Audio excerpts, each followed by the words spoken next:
तो फ्रेंड्स हम लोग आज पढ़ेंगे साइंस का क्वेश्चन। देखिएगा, बायोलॉजी का क्वेश्चन है। इसके पहले वाले लेक्चर में कुछ क्वेश्चन डिस्कस किए हैं, तो अगर आप लोगों ने वो लेक्चर नहीं देखा है, फिजिक्स और केमिस्ट्री फाइनल हो गया, ये बायोलॉजी का सीरीज चल रहा है। तो देखिएगा, आज का क्वेश्चन है, तीव्रता एवं परिवृत्ता के आधार पर निम्नलिखित में से कौन सा कर्क रोग उत्पन्न कर सकता है तथा उसका उपचार भी करता है। इसका आंसर होगा ऑप्शन सी, आयनी विकिरण। इसका आंसर होगा ऑप्शन सी, आयनी विकिरण। इसका एक्सप्लेनेशन है, आयनी विकिरण ही वह कारक है जो कर्क रोग उत्पन्न कर सकता है, उपचार में भी प्रयुक्त होता है। विकिरण चिकित्सा के कैंसर कोशिकाओं और संकुचित गांठ को नष्ट करने के लिए आयनीकरण विकिरण का उपयोग किया जाता है। अनुसंधानों से स्पष्ट हो गया है कि निम्न एवं मध्यम विकिरण एक्सपोजर से कैंसर नहीं होता है, लेकिन लंबे समय तक विकिरण के प्रयोग के कैंसर हो सकता है। अगला क्वेश्चन है,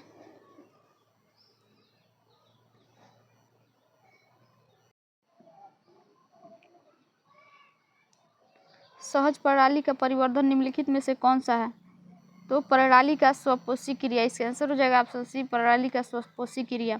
सहज प्रणाली का परिवर्धन क्या है, तो प्रणाली की स्वपोषी प्रक्रिया। इसका एक्सप्लेनेशन है कि सहज प्रणाली का मुख्य तंत्रिका तरल प्रणाली का एक भाग है, यानी कि यह सहज प्रक्रियाओं को नियंत्रित करती है। यह सहज प्रणाली के विकास को स्वपोषी प्रक्रिया के रूप में परिभाषित करती है। अगला क्वेश्चन है, शरीर का तापमान नियंत्रित करता है, तो हाइपोथैलेमस करता है। इसका आंसर हो जाएगा ऑप्शन बी, हाइपोथैलेमस। इसका एक्सप्लेनेशन है, मानव शरीर का तापक्रम साधारणतः 98.6 डिग्री फ़ारेनहाइट होता है। मानव शरीर का तापमान स्थिर बने रहने के कारण शरीर में तापक्रम नियंत्रण की एक यांत्रिक जैविक प्रणाली का कार्य करना है। मस्तिष्क का हाइपोथैलेमस भाग इस प्रक्रिया को नियंत्रित करता है। अगला क्वेश्चन है, शरीर का तापमान नियंत्रित कौन करता है। तो शरीर का तापमान कौन करता है, हाइपोथैलेमस करता है। इसका आंसर होगा ऑप्शन सी, हाइपोथैलेमस। अगला क्वेश्चन है, लैंगिक जनन से आनुवंशिक विकिरण कैसे होता है। ऑप्शन ए है जीन के सम्मिश्रण ब्लेंडिंग से, ऑप्शन बी है क्रोमोसोम्स के बदलाव से, ऑप्शन सी है जीन के मिश्रण सफलिंग से। इसका आंसर होगा ऑप्शन डी, उपयुक्त में से सभी सही हो जाएगा कि लैंगिक जनन से आनुवंशिक विचरण कैसे होता है, तो क्रोमोसोम्स के बदलाव से, जीन के मिश्रण से।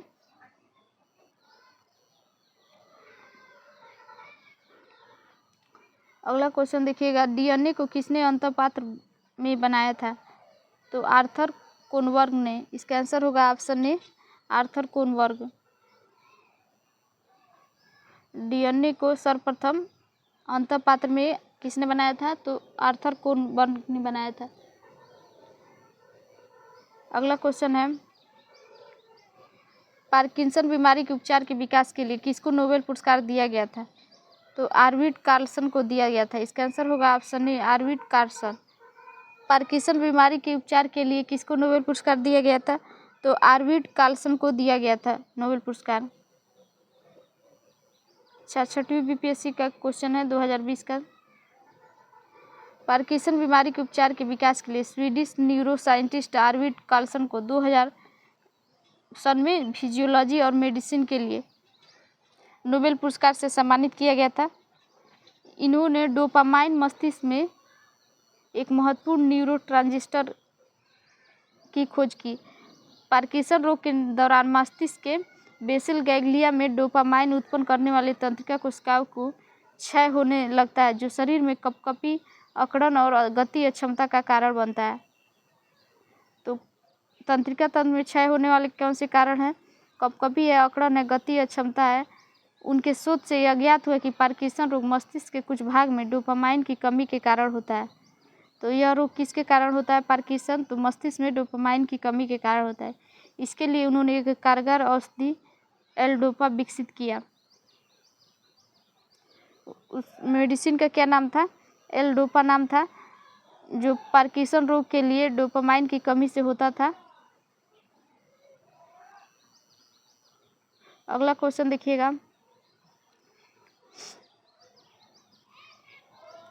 कौन सा दिन डायबिटीज के दिवस के रूप में मनाया जाता है। तो डायबिटीज दिवस के रूप में 14 नवंबर को मनाया जाता है। इसका आंसर होगा ऑप्शन डी, 14 नवंबर। विश्व मधुमेह दिवस 14 नवंबर को मनाया जाता है। अगला क्वेश्चन है सबसे छोटा जीव जो स्वयं विकास और प्रजनन करने में समर्थ है, तो माइकोप्लाज्मा। इसका आंसर होगा ऑप्शन सी माइकोप्लाज्मा सबसे छोटा जीव है जो विकास और प्रजनन करने में समर्थ होता है। स्वयं को माइकोप्लाज्मा सबसे छोटा जीव है स्वयं विकास और प्रजनन करने में समर्थ होता है।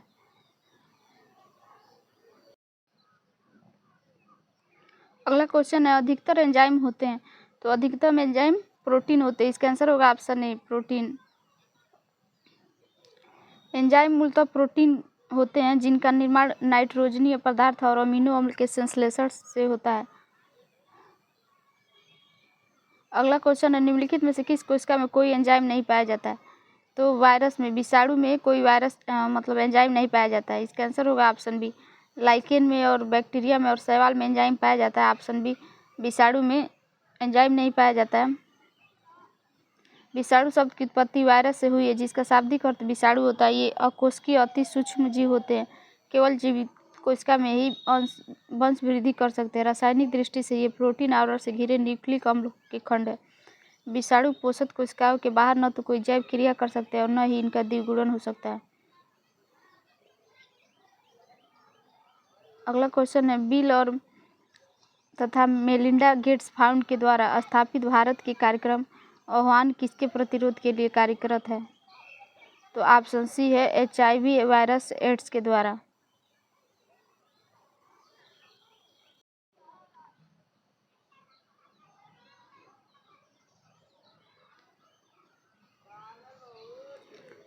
तो बिल गेट्स आह्वान फाउंडेशन किसके प्रतिरोध के लिए कार्यरत है, तो HIV वायरस एड्स के द्वारा। इसका एक्सप्लेनेशन है भारत में HIV एड्स की रोकथाम के लिए बिल और मेलिंडा गेट्स फाउंड ने प्रायोजित आह्वान की शुरुआत कब की गई थी, तो 2003 में की गई थी। अगला क्वेश्चन है डॉक्टरी मृत्यु की घोषणा कब कर देता है, तो नाड़ी गति बंद हो गई। ऑप्शन बी है हृदय गति रुक गई। ऑप्शन सी है आँख की पुतलियाँ स्थिर और फैल गई, प्रकाश पड़ने पर कोई प्रतिक्रिया न हो। उपयुक्त तीनों एक साथ मौजूद हो तो इसी को कहते हैं कि आदमी की मृत्यु हो गई। इसका आंसर होगा ऑप्शन डी।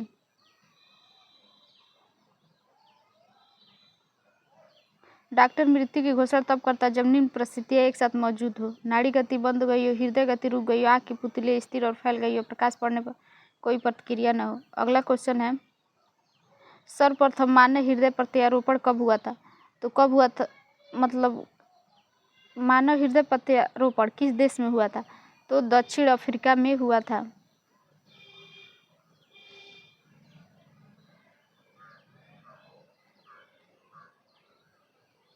इसका एक ऑप्शन देखिएगा, सी दिया है ऑप्शन दक्षिण अफ्रीका। इसका आंसर हुआ ऑप्शन सी दक्षिण अफ्रीका।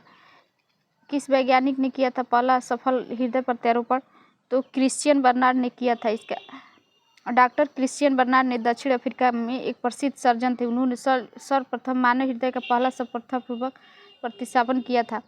अगला क्वेश्चन है जीवाणु की खोज किसने की थी, तो बैक्टीरिया की खोज किसने की थी, ल्यूवेनहॉक ने। इसका आंसर होगा option D Leeuwenhoek. Antonie van Leeuwenhoek को सूक्ष्म जीव विज्ञान के जनक के रूप में जाना जाता है। यह 1676 ईस्वी में एकल लेंस सूक्ष्मदर्शी यंत्र से जीवाणुओं की पहचान की थी। अगला क्वेश्चन है किस वैज्ञानिक चिकित्सक ने पहली बार टीकाकरण की शुरुआत की थी, तो एडवर्ड जेनर है। इसका आंसर होगा option D Edward Jenner. Edward Jenner ने 1796 ईस्वी में सर्वप्रथम टीकाकरण की शुरुआत की थी। अगला क्वेश्चन है बायोडिग्रेडेबल अपशिष्ट को आमतौर पर जिसकी मदद से उपयोगी पदार्थ में बदला जाता है बैक्टीरिया की वजह से। इसका आंसर होगा ऑप्शन ए बैक्टीरिया। समांतर बायोडिग्रेडेबल अपशिष्ट को जीवाणुओं द्वारा उपयोगी पदार्थों में बदला जाता है। अगला क्वेश्चन है कणीय तत्व क्या है, तो कणीय तत्व वायु प्रदूषक है। इसका आंसर होगा ऑप्शन बी वायु प्रदूषक।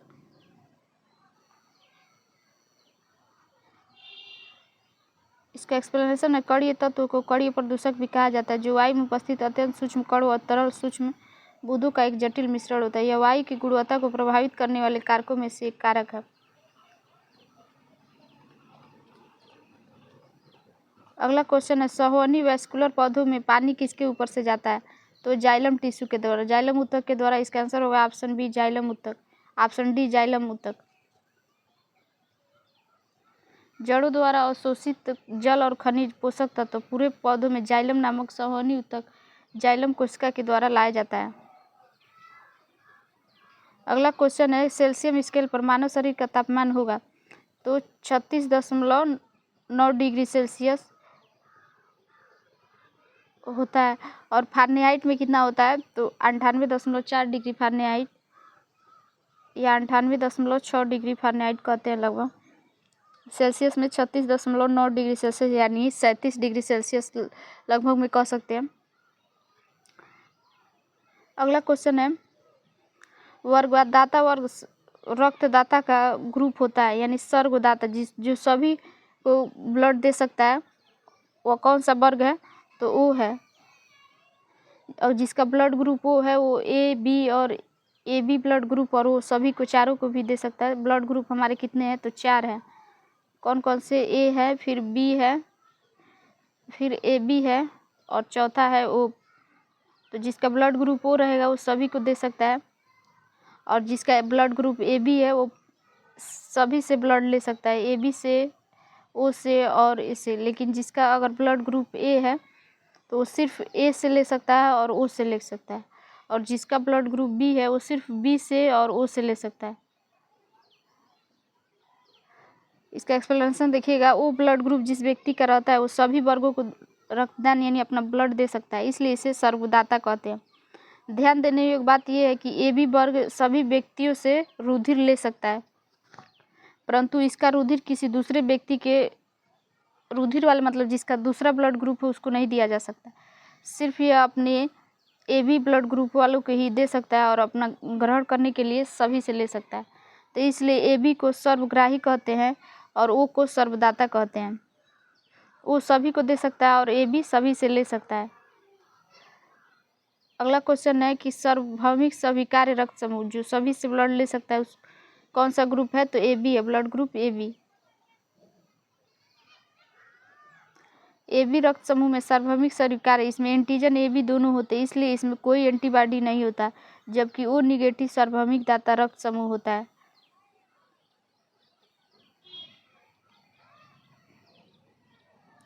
अगला क्वेश्चन है, हड्डियों की पढ़ाई विज्ञान की किस शाखा के अंतर्गत है तो ऑस्टियोलॉजी के द्वारा। इसका आंसर होगा ऑप्शन डी, ऑस्टियोलॉजी। और एक और बात इसको क्लियर कर लीजिएगा कि जिसका ओ ब्लड ग्रुप है तो जिसका निगेटिव ओ निगेटिव रहेगा वही सब किसी को दे सकता है, जिसका ब्लड ग्रुप ओ पॉजिटिव है वो नहीं दे सकता, सिर्फ ओ पॉजिटिव वालों को ही दे सकता है। इसका एक्सप्लेनेशन देखिएगा, ऑस्टियोलॉजी के अंतर्गत अस्थियों का अध्ययन किया जाता है, यानी कि हड्डियों का अध्ययन किसके द्वारा किया जाता है उसको क्या कहते हैं ऑस्टियोलॉजी कहते हैं। ओरोलॉजी के अंतर्गत किसका अध्ययन किया जाता है तो पर्वतों का अध्ययन किया जाता है। सेरोलॉजी का रुधिर सीरम के वैज्ञानिक अध्ययन किया जाता है। जियोलॉजी के अंतर्गत पृथ्वी की आंतरिक संरचना और उसमें पाए जाने वाले पदार्थों का अध्ययन किया जाता है। अगला क्वेश्चन है, मानव शरीर में निम्नलिखित में से कौन सी जोड़ी ग्रंथि पौधे जोड़े के रूप में उपस्थित रहती है तो अधिभृक। इसका आंसर होगा एड्रिनल ग्रंथ, जोड़े के रूप में हमारे शरीर में उपस्थित रहती है। अगला इसका एक्सप्लेनेशन है, मानव शरीर में अधिभृक ग्रंथि जिसको एड्रिनल ग्लैंड कहते हैं जोड़े के रूप में मौजूद रहता है। कशेरुकी जीव में पाई जाने वाली एक अंतःस्रावी ग्रंथि है। तो एड्रिनल ग्रंथि किस प्रकार की ग्रंथि है तो अंतःस्रावी ग्रंथि है। यह वृक्क के ऊपर स्थित होता है। यह इसका कार्य होता है हमारे शरीर के अंदर महत्वपूर्ण प्रक्रियाओं को नियंत्रित करने वाले हार्मोन्स का उत्पादन करना। अगला क्वेश्चन है, कशेरुकी रज्जु में कितने जोड़ी तंत्रिकाएं निकलती है तो 31 जोड़ी। इसका आंसर होगा ऑप्शन बी, 31 जोड़ी।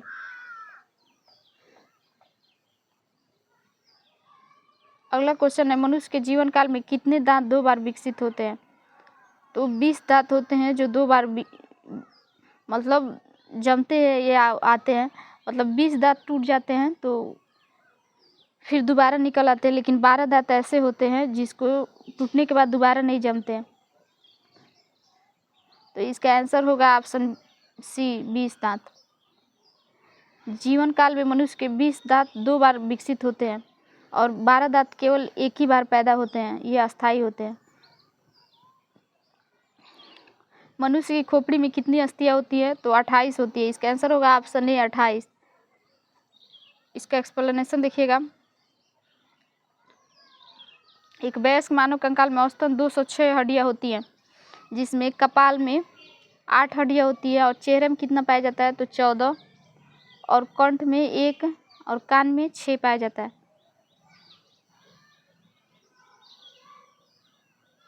तो क्वेश्चन क्या था कि खोपड़ी में मनुष्य के 28 हड्डियाँ पाई जाती हैं। अगला है कि मनुष्य के शरीर में पैर की हड्डी कैसी होती है तो ठोस होती है। इसका आंसर होगा ऑप्शन सी कि मनुष्य के शरीर में जो हड्डी पाई जाती है वो ठोस होती है।